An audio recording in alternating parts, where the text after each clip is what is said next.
Hey everybody, thank you so much for clicking on this video. Today we are going to break down 5 of the dumbest things that I see in the gym. But also let me put a disclaimer, I don't think that anyone's dumb if you've ever done these things. I don't actually think that these are dumb mistakes. I just need you to click on the video. We all have to start somewhere. We all make mistakes along the way, including myself. So just know that there is no judgment coming from me on this side of the video. Before we hop into the bulk of it, really quickly, if this is your first time here, hi, my name's Justina. I'm a personal trainer based out of New York City who loves breaking down basic concepts so you feel more confident during your workouts. If that sounds like you want something more of, I would love for you to hit that subscribe button if you have not already. I do have a very lofty goal by the end of the year of trying to hit 100K, so every little bit helps. So with that, let's hop into the first mistake that I typically see at the gym.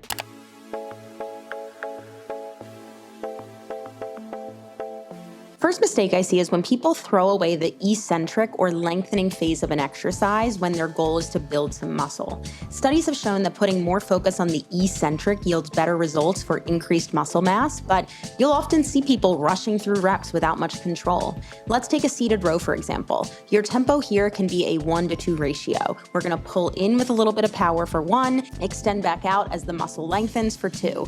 And you can apply this to nearly any exercise. Another great example is a lat pull down. If you're letting the machine do the work for you on the way up, you're not going to get nearly as much out of the exercise if you're doing it for muscle growth. Now, you'll also find if you have issues feeling your lats during a pull down that slowing down the eccentric is going to help give your body the time to find that solid mind-muscle connection. Now, every exercise doesn't need to be programmed this way. Goals like max strength or power are typically going to prioritize more of the concentric or the shortening phase of the contraction, but that is just a totally different scenario from what we're talking about here.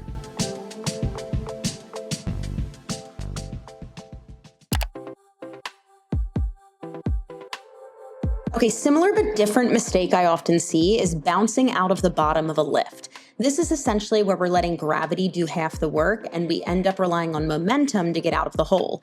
Let's look at a chest press to start. You'll see people drop the weight down and bounce off the chest to press it back up. This is a similar issue to what we talked about in that first mistake because you are rushing through the eccentric or the lengthening phase. So yes, there is a time and a place to exaggerate the concentric, but most people I see aren't doing that on purpose. Because then we get to the main issue here, which is using momentum to get back up. So you're also losing out on the concentric. A cue that I like to use a lot is to pull yourself down to push yourself back up. This works really well for something like a squat. You'll take a big inhale and pull yourself down to the ground to then exhale and push the floor away to stand. Creating tension in both directions not only helps you get a little bit more out of your lift, but it's also going to make it feel better and it's going to be safer overall.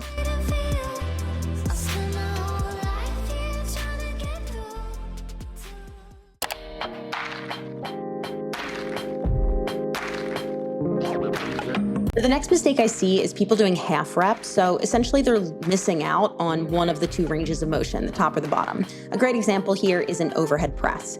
You'll often see people coming down about 2/3 of the way, which means that you're not getting that full stretch of the shoulder at the bottom. You want to get those weights all the way back down to tap the shoulder before pressing back up to the top. Another place I often see this is reverse lunges, which, to be fair, could actually be a mobility restriction. If you don't have enough space through hip flexion, you might need to stop yourself short, which is totally fine and understandable. But if you can get that full range, you're gonna get a lot more bang for your buck. And again, we're really approaching this entire video with the mindset of muscle growth because, of course, there could always be a reason to train a certain range of motion. We're just kind of looking at this through the lens of what most people are going to the gym for.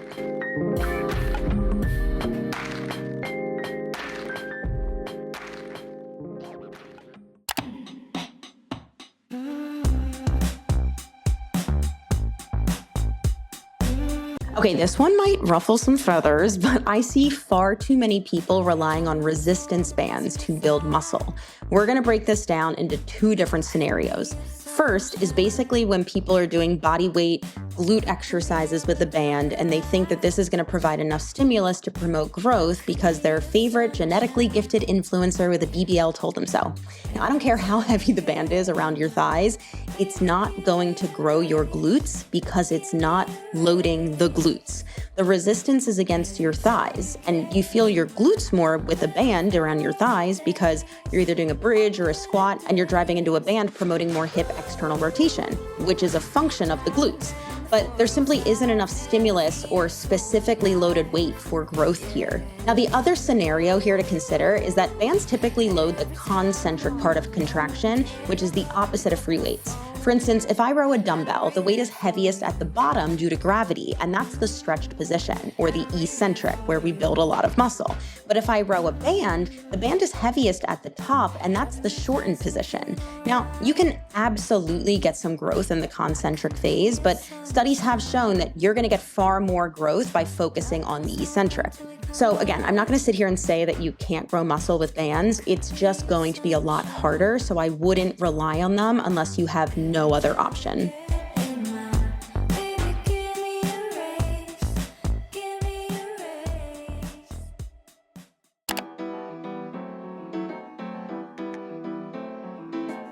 All right, this last one, I will also place some of the blame on gyms for their equipment options, but I see people going way too heavy on explosive power drills with medicine balls. Max I would ever program for someone here is 10 pounds, but quite often, that's what you see as the lightest med ball in a lot of gyms. Now, the reason you wanna go lighter is because the focus here is power, right? I'm specifically talking about explosive power drills. You can use heavier med balls for a lot of other things. That's just not what we're talking about here. Now, if we think about what power is speed strength. So you typically want to choose a load that you can move quickly and doesn't slow you down. Now, someone trying to do a chest pass to prime the pecs for chest pressing with a 30-pound med ball, it's just going to tire them out. It's not actually going to help fire up their chest before their main lift.